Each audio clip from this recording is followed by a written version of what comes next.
Okay, great. Thanks everyone for being here today. Welcome to this webinar covering the Solar Energy Efficiency and Lighting Grant Program, or SEAL. So I'm your presenter. I work for the City of Bloomington. My name is Jolie Perry. As the Sustainability Program Coordinator, I manage the SEAL grant operations. For everyone that is joining me today is Sean Mia is the Assistant Director for Sustainability. Um, and my colleagues from IFF, Ian Loera, he is the Lead Energy Auditor for the SEAL program.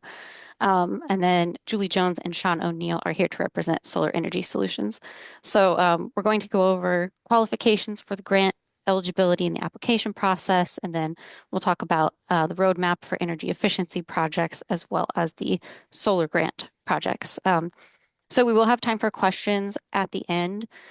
So please hold your questions until we've reached the end of the presentation. So the SEAL program is managed by the Department of Economic and Sustainable Development. And funding for this program comes from the department's annual budget. So Sean and I are the two staff in this department dedicated specifically to sustainability matters. Sean, would you like to say hello? Yes, thank you, Jolie. I just wanted to thank everyone for being here. And I also want to thank Jolie for managing this important program for the city of Bloomington. I also am appreciative of our partners for this program, IFF and Solar Energy Solutions. I'm very grateful for the success of this program, and we hope to see this program continue for many years. So thank you. Yes, thank you. I concur.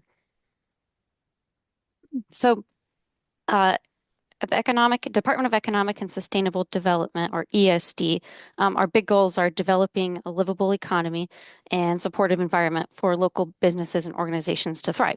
Not only does the SEAL program promote clean energy development through the solar grants, and it drives reduced fossil fuel consumption through energy efficiency grants, it also results in lowered energy bills and comfort and quality improvements to buildings in our community. So this is the program's sixth year. The city has distributed 67 grants worth $1.27 million in investments, and that number is growing. So the map displayed on the screen shows the location of every SEAL grant recipient. This map is available on our program website. So next, I'll review the types of projects eligible for the SEAL grant. There are two separate grant tracks for this grant program, so applicants choose either one or the other and not both during the same grant cycle. So firstly, the solar and battery grant track. SEAL offers up to $25,000 for a solar panel installation. Now, this is a turnkey grant, meaning that the recipient may elect to install a system not to exceed that grant amount of $25,000, and therefore nothing is paid out of pocket. This is achieved because the city contracts Solar Energy Solutions to perform all of the installations. So the grant recipient signs a contract with Solar Energy Solutions, but the city pays the cost directly. However, grant recipients may also use the grant to supplement a larger system, and any costs beyond the grant amount must be paid by the recipient. So during the application process, the city evaluates applications for how much electricity the building uses because the minimum solar system size permitted in this program is 8 kilowatts. So we do look for a minimum energy demand to qualify. Pictured on the right of the screen are two solar installations of 8 kilowatts to give an idea of just what that looks like. Additionally, as part of this program, we offer up to $20,000 for a battery installation. So these battery grants in particular are limited to nonprofits providing essential services that are publicly available. So this is evaluated on a case-by-case basis during the application process.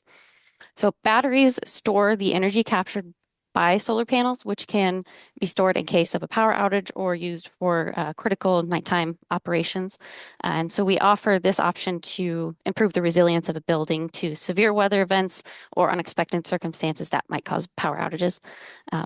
The battery grant can be combined with a solar grant and installed at the same time, or the applicant can apply only for a battery to supplement an existing solar array. For example, the battery installation was just finished at Mother Hubbard's Cupboard, the local food bank, this week, which we're very excited about. A couple examples here of solar grant recipients. So Russian Recording Studio has received two SEAL solar installations, actually. The owner, Mike Brodowski, he said that the Quote, the SEAL program provided by the City of Bloomington is a perfect fit for my business. Our building is home to a commercial recording studio. We use a lot of electricity. Applying for the grant was very easy, and the SEAL program gave us access to solar energy and has saved us thousands of dollars in electric costs annually. So Mike reported that their bills are next to nothing most months, and so it inspires the crew to find ways to reduce their energy demand in the building even further. And as a small local business, it helps their slim operating margins. Also at St. Mark's United Methodist Church, news of the SEAL Solar Grant application led to a fundraising campaign within the church. So the donations from the congregation raised over $30,000 to supplement the $25,000 grant, meaning they installed more than twice the solar capacity that just the grant alone would have offered. I love the inspiration from their story. So next, I'll talk about the energy efficiency grant track in the SEAL program. This grant works differently than the solar grant. It's provided as a $10,000 reimbursement. So it's a flat rate grant, but it doesn't require any match funding or loans. So as long as the overall project costs are at least $10,000, it qualifies. Grant applications are reviewed, and then city staff will discuss project ideas with the applicant. When the applicant is approved, our program partner, IFF, which you'll hear more about later, will perform an energy audit on the building and then develop a report of the findings. This energy audit is free to the grant recipient, so it's valued at $4,000 and paid for by the city. So after the grant recipient works with the city and with technical assistance and support from IFF to select a qualifying project. The projects that qualify include HVAC upgrades, heat pump technology, whether that's air source or a heat pump water heater, LED lighting, and building envelope and weatherization improvements. So later on, Ian will go over this in a little more detail. The improvement project qualifies if it is replacing something at least 10 years old, and the new tech must use products that are either formally registered or qualified to meet energy efficiency standards set by the program. So, for example, qualified windows are Energy Star qualified, like the ones in the picture to the right at Unitarian Universalist Church, or in the example of Wonder Lab, also pictured to the right, the materials used were Cool Roof Rating Council qualified materials. So we work through the grant process to make sure that any proposed projects meet those requirements. And so once the project is installed and complete, the city will issue the grant as a reimbursement. So here's a couple more examples of recent grant recipients. Bloomington Cooperative Living is a nonprofit that provides affordable communal housing. For their house on Kirkwood Avenue, they received a $10,000 grant to help fund the installation of 3 high-efficiency heat pump systems that replace their aging HVAC infrastructure. And then at Covenant Christian Early Learning Place, that's a child care facility on the south side of town, they used the SEAL grant to install a new double-pane glass entry doors with weather stripping to replace some drafty uninsulated doors that were in the vestibule before. And they also installed 1 heat pump unit, so that two different installations using this grant. The door is pictured behind them. I did visit them on cold days before and after the new doors, and even I could tell a huge difference with the indoor temperature stability in their entryway. So now I'll touch more on who qualifies to apply for these grants. We work with nonprofits, small businesses defined as less than 500 employees, and multifamily housing units in the case that they're income qualified, they serve low-income residents specifically. So some examples of organizations that qualify that we've worked with are schools, libraries, local grocery stores, child care centers, small health care facilities, and others. So the facility must be located within city limits. Organizations that rent their buildings must also receive permission from the building owner, and they sign a form that we ask for to confirm that permission. Building owners, like through an LLC, can choose to be the applicant. It's just as long as the location is in a commercial or nonprofit location. Organizations that operate out of a home or on a private residential single-family property do not qualify for the SEAL grant. So if the building is in a historic district, it might need city historic program manager approval. or a certificate of appropriateness from the Historic Preservation Commission. So there is a process if the project is altering the outside appearance of the building, or for example, if the solar panels are visible from the right of way. It would require some extra level of verification. Also, the SEAL grant, we do issue grants to previous recipients. They just have to wait 12 months that have passed after their last installation.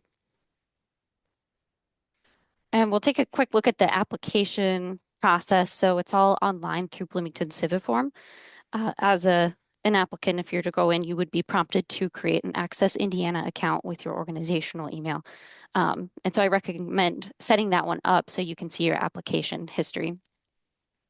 So the first application form is the eligibility check. It will ask you a series of brief questions. It's basic information about the organization, type of nonprofit or business, points of contact, who should be in communication with the city throughout the grant process, a description of the building and its location, and a spot to provide the property owner contact information if applicable. So submitting the eligibility check form first allows your organization to see if you qualify before moving on to later stages of the application process. So once the eligibility form is approved, you would receive a confirmation email from Civiform, which will prompt you to fill out the second step of the SEAL application, which this one gathers more detailed information about the facility and its energy usage. So this form will request that you upload 12 months of electric and, if applicable, gas bills. So an example of a Duke bill with the energy usage data pointed out is shown here. This data we collect to evaluate the appropriateness of a solar grant, or it will be utilized in the energy report that IFF develops for energy efficiency grants. So the application does ask for information about any outside sources of funding you plan to use to pay for the project, such as other grants or loans. And at this stage, you'd be asked to confirm that the leaders of your organization have approved a solar panel installation or energy efficiency upgrade. Importantly, that your organization is financially ready, and it asks you to make a good faith commitment to participate in SEAL. So this means you've reviewed all the policies and procedures available on our website, reached out to the city with any questions, and are committed to moving forward. So next, I will move forward with passing it off to Ian, who will speak about IFF's work with the city on the SEAL program. All right. So relevantly, I just lost power. If you were wondering why I got off and then joined on my phone and then joined back. So Oh no. that definitely threw a wrench in things, but I'm back. Hello, everyone. My name is Ian Loera. I am with IFF. I'm an owner's representative, but I wear many hats. I work in our real estate services department. We're also a lender, and I'll get into a little bit about that later. Not joined with me here today, but people relevant to the program would be Donna Sink. She's a director of real estate solutions. She was actually part of the inaugural cohorts for this program, which we've been doing since 2021, I believe. And then Devin Day is our senior lender, and we'll discuss a little bit more about that shortly. So yeah, what are the goals here as part of this program? So before I get into what I do and my part in this, we should talk about what we are doing here as part of this. With Bloomington, with IFF, we are looking to reduce energy costs for local organizations, small businesses, by identifying opportunities to improve their building energy efficiency and performance, and expand their access to clean energy. From a larger standpoint, we do want to support and strengthen the resilience of these nonprofits, small businesses, and community serving facilities. We want to educate you all as to how to move forward being a sustainable steward for years to come, not only just as part of this program and this one upgrade. We want this to have a lasting impact throughout the community and within your organization. And then citywide, we are looking to advance Bloomington's climate action goals, reduce greenhouse gas emissions, and just build a generally more sustainable and equitable local economy. So yeah, now we'll get into the meat and potatoes of what the program is going to look like. Um, so phases of program, we'll start with the energy assessment. Once you have applied and are selected, your eligibility is verified. The first step is really to get on site and take a look at your facility. We'll be taking a look at all aspects of your building, um, such as your mechanical systems. They'll want to look into your insulation within your walls and in your attic. So I will, if possible, I'll be crawling in your attic and on your roof, taking a look at all structural and mechanical aspects of your building. After the site assessment, we will produce a report for you, including our findings as well as recommendations. We'll give you cost estimates as part of that report. We'll analyze your utility bills, your energy usage and consumption, and other aspects. We'll get more into that. After that meeting, we'll go over that report together, select a project, an eligible project that we'd like to pursue, after which time we will explore selecting contractors and getting that final project approval. So that'll include getting quotes from contractors and just talking with them in general regarding your project and their suitability to help you in that. After that time, you'll complete your grant agreement. The project will be complete, and then the grant funds will be released to you, and you can go on being a sustainable steward for years to come. Here's an example of our energy, what's included within the energy assessment report. Um, Sorry, it's so messy. There's a lot of content included within those reports that I wanted to get the full picture of. So we'll have narrative findings of what we saw within the building. We'll give it to you in a more brief, compact, digestible table here. We'll provide cost estimates. Those cost estimates are a rough order of magnitude. So just general cost estimates. We'll be doing it based on, per door, or we'll do per square foot to serve your building. And then we will provide you with the photos of our findings. We will analyze your utility expenses here over time. And then we also will do a potential solar savings analysis. So we use PV watts to take a look at what your return on investment might be. Eligible projects. So I think Jolie briefly touched on this, but your eligible projects, big one's going to be HVAC replacement. So if you have old age mechanical systems and we want to modernize those and bring them up to be a high efficiency, all electric heat pump or even geothermal. I don't know, we've had a geothermal project, but that is definitely one I would like to see. Um, cool roof installations. Cool roof is just a roof that has a certain standard for um, solar reflection and thermal emittance, and that is dictated by the Cool Roof Rating Council. Um, we also can employ insulation and sealing methods for insulating your walls, insulating your attic, sealing any old windows, or just replacing those old windows and doors. Um, there are also options for heat pump water heaters, and lighting upgrades is always an easy one. If you have any fluorescent bulbs, um, just that could be a great project for you. So I figured I'd quickly talk about what a heat pump is, because it is often the was talked about project here. It can be one of the most impactful projects you can have for your facility. So heat pump, it's basically, in layman's terms, it's basically an air conditioner that you can run backwards. It moves heat instead of generating it. So instead of a traditional gas-fired furnace where you're actually having, combustibles happening within your building, it's all electric. It absorbs the heat from inside, like a traditional air conditioner. It'll absorb heat from inside and release it outside, and it has a reversing valve.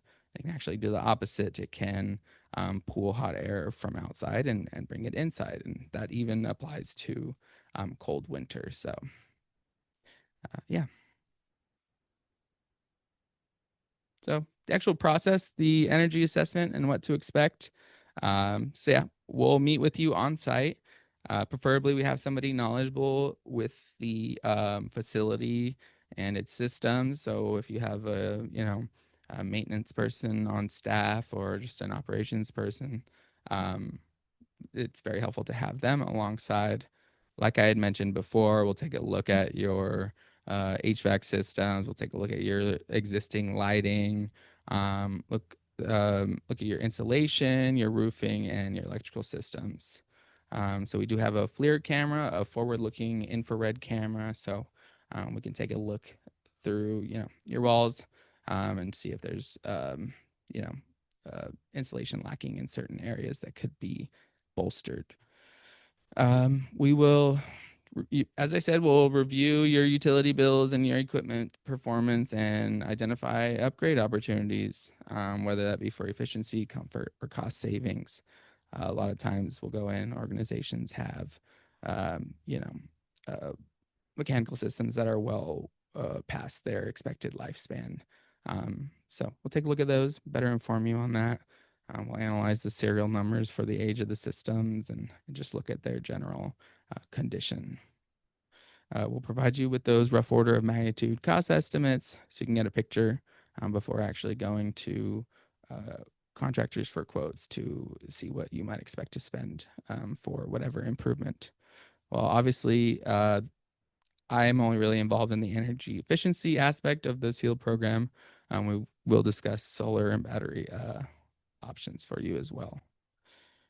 And we'll summarize the findings and provide you with next steps. And, as I said before, this is one program, this is one improvement, but we hope that this energy assessment report acts as a lasting document for you and your organization to continually refer to and bring to your board to address any improvements that you might need on your building. And then lastly is finance options. I want to say at the front that this is not getting lending from IFF is not an aspect required of this program. This is just an option. IFF is a nonprofit lender and real estate consultant.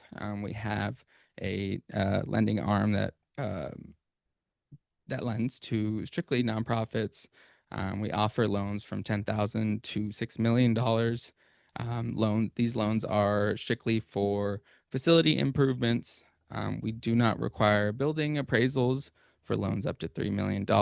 We have no prepayment penalties, and we have varying payback terms and competitive interest rates. So, should you need some capital to start some of these improvements, we are always available. Yeah, thanks, Ian. So, in addition to IFF's lending options, the city has some partnerships. So, we partnered with Hoosier Hills Credit Union. They offer a 0.5% rate discount on loans issued for SEAL program participants specifically. My department also works closely with institutions that support nonprofits and small businesses to supply capital for important community development projects in the case of CDFI Friendly Bloomington, and loans for energy-related improvements in the case of the Indiana Energy Independence Fund. Great. Well, yeah, thanks again, Ian, for going over that. Next, I'll pass it to Julie and Sean for Solar Energy Solutions portion of the program.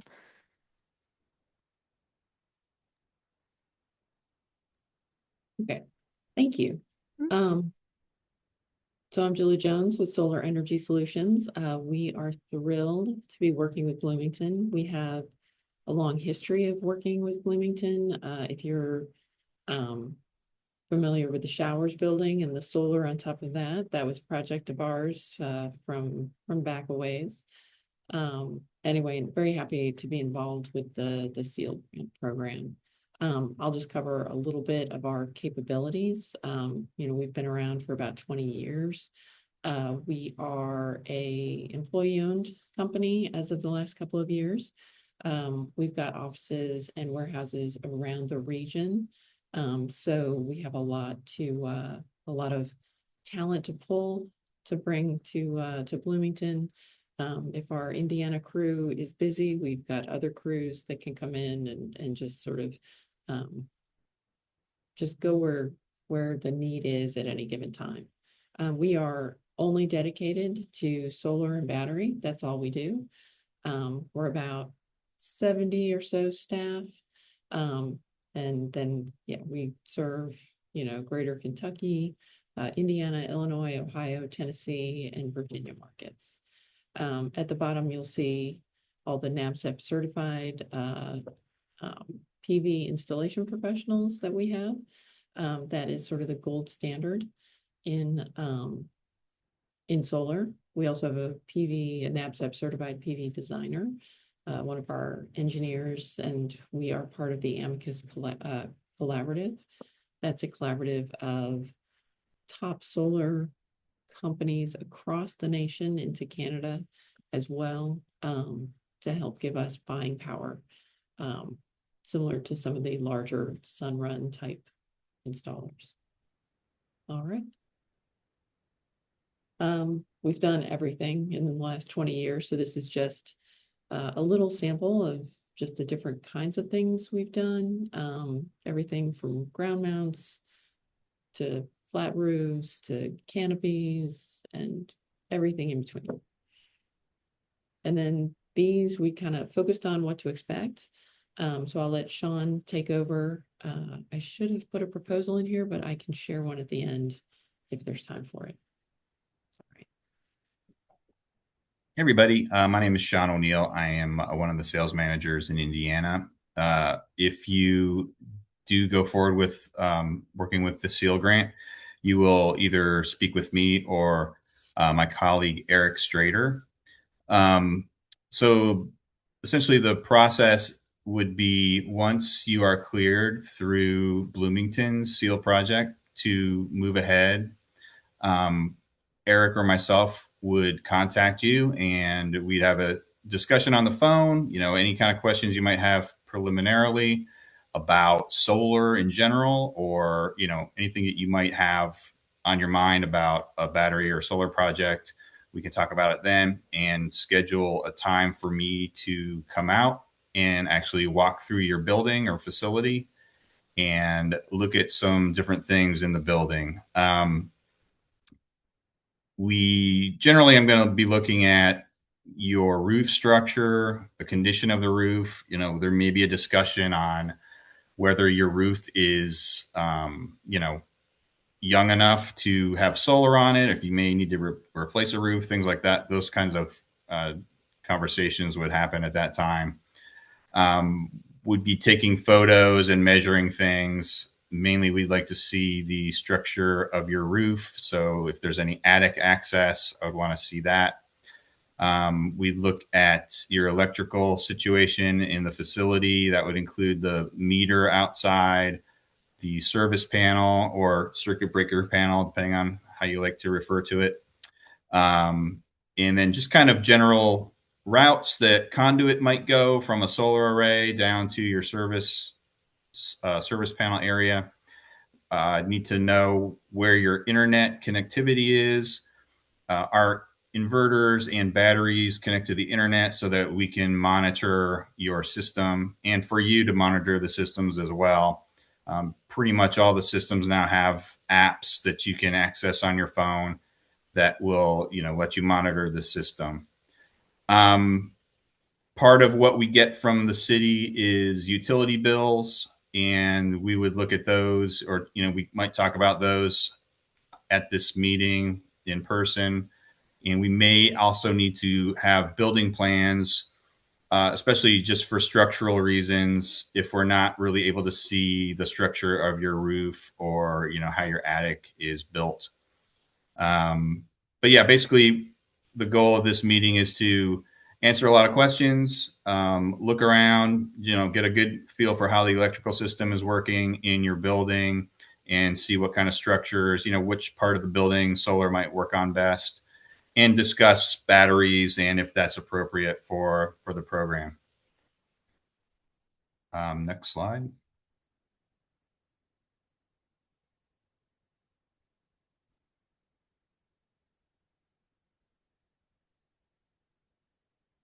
Is it showing proposal development? Yes. Okay, great. Thank you. Okay, once we have the meeting, Eric or I will go back to our offices and start working on the actual proposal. We have access to satellite photos, that show a 3D image of your building. We can see the pitch of the roof. We can see really fairly accurate roof surface sizes and everything that we would need for a solar. We would evaluate all different things about solar, sun exposure, shading, which way your roof surfaces are facing.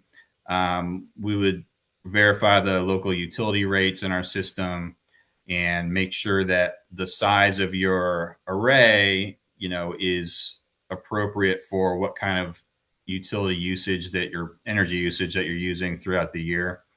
It was mentioned earlier that, you would provide 12 months of usage data. Essentially, we add all that up and get a total number of kilowatt hour usage over a year.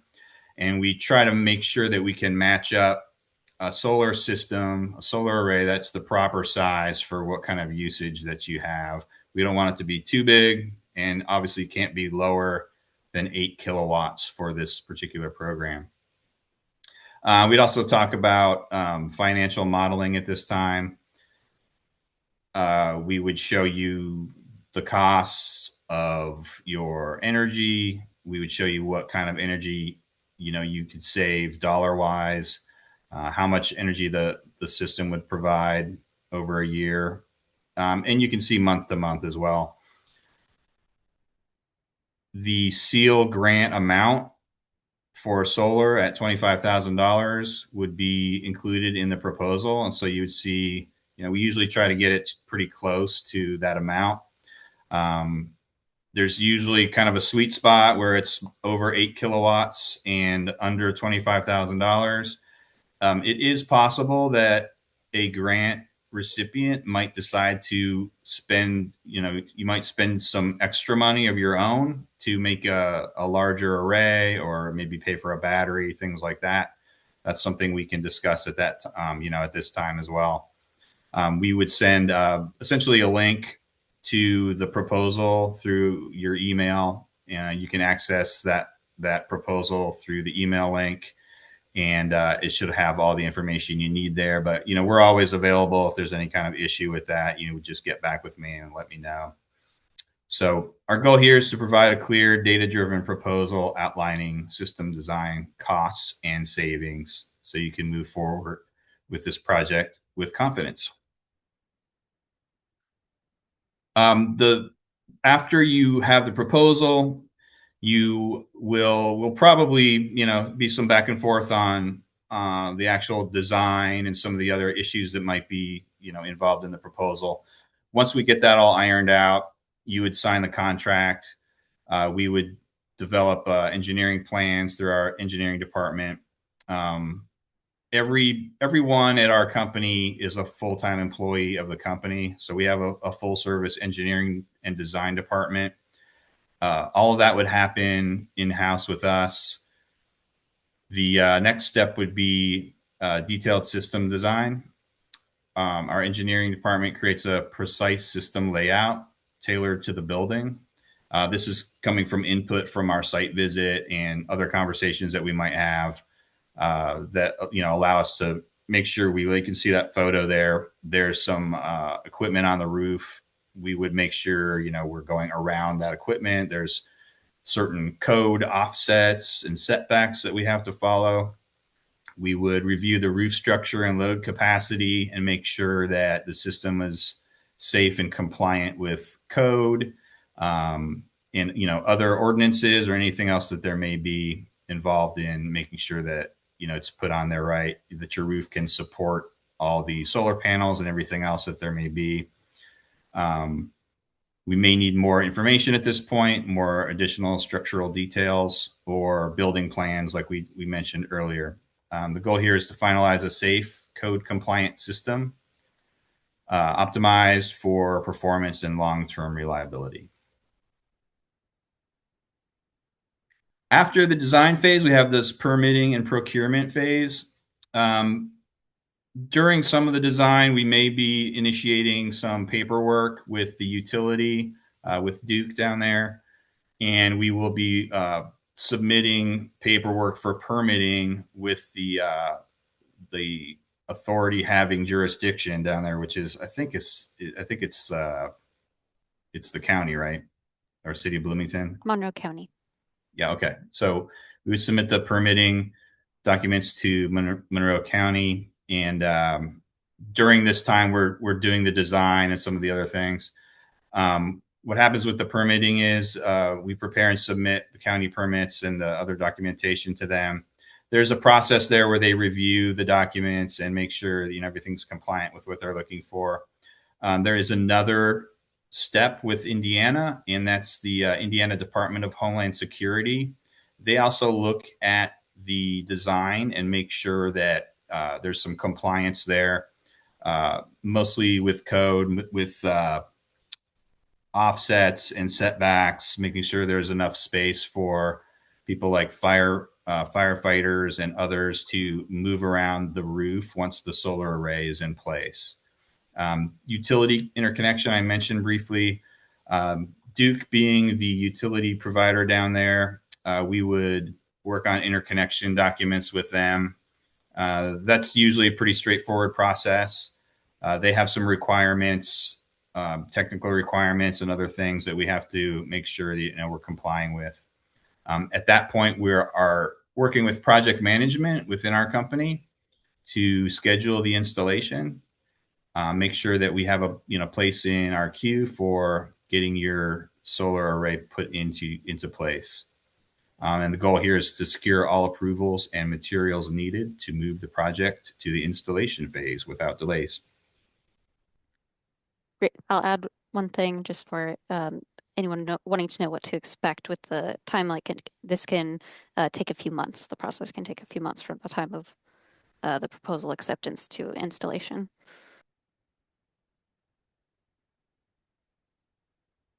The final phase here is installation. Once we get you on the schedule, our team arrives, starts making some assessments, and they usually start making sure they have all the materials and things like that on site, and they'll start working on the actual installation. The project manager will confirm your installation date a couple weeks in advance and let you know when that'll be happening. The next phase there, actual installation, we install your solar system with full project oversight. And once it's all installed, we will coordinate with Duke for final interconnection. There's a final notification that you'll get from Duke that will say that you have permission to operate this this system, and then we'll make sure everything's turned on at that point. The system is finally inspected by the county and utility. Will come out oftentimes there's a meter swap that has to happen at that point. And then finally, the goal here is to deliver a fully installed, inspected, and operational solar system ready to produce energy. And at that point, it is producing energy, and hopefully it's very sunny every day and, no clouds at all. And you'll make a lot of production there. Here's an example from the proposals that Solar Energy Solutions provides. Do you want to expand on this a little bit? Yeah, so what you're looking at here is a couple different charts and some numbers, obviously. Generally, what we provide is a 25-year outlook. You can see in that chart there, that'll tell you the net savings. That'll be the cost of the project. In this case, if you're grant recipient, your cost is zero if it's $25,000 or less. So you can expect to save, in this example, $60,597 over 25 years. If your if you ended up paying a little bit extra of your own funds to have, some more solar or battery, that at the top there where it says -0 net system cost, that net system cost would be that amount that you spent over $25,000. And so obviously your net savings would be a little bit lower based on whatever that number was. System size is how much DC solar that we have on your roof. In this case, it's 10.62 kilowatts. A solar panel is a certain amount of watts per solar panel. It might be 400 to 450 watts or something like that. Basically, we multiply however many panels there are and however many watts in each panel times the number of panels, and that's how we get that system size. That 10.62 kilowatts is equivalent to 10,620 watts. This particular example, you have $24,470 for this, the cost of this particular array, which is just a little bit under 25,000. And so that would be covered completely with your $0 there. That last number, the 12,398 kilowatt hours, is how much energy that your array would be expected to produce over 12 months. So you can see that it's a little bit, that number, it's 12.3, or I'm sorry, yeah, 12,398 kilowatt hours. It's a little bit larger than the number that is represented by the size of your system. So, you can expect to produce a little bit more than what, like if you have a 10 kilowatt system, you would expect it to produce, 12 to 13,000 kilowatt hours per year. Great. And the savings are projected both off of the specific details of the system being proposed and the calculation that goes into approximate, power production, but also includes a projection of the increased utility costs over time. Just to Right. speak a little more to where that number comes from. Okay, great. Well, that brings us to the end of the presentation that we have prepared today. Thanks again to all of our program partners, Julie, Sean, and Ian, for joining me in the presentation today. Now I'll open it up to see if any of our guests have questions. We'd be glad to answer or discuss anything.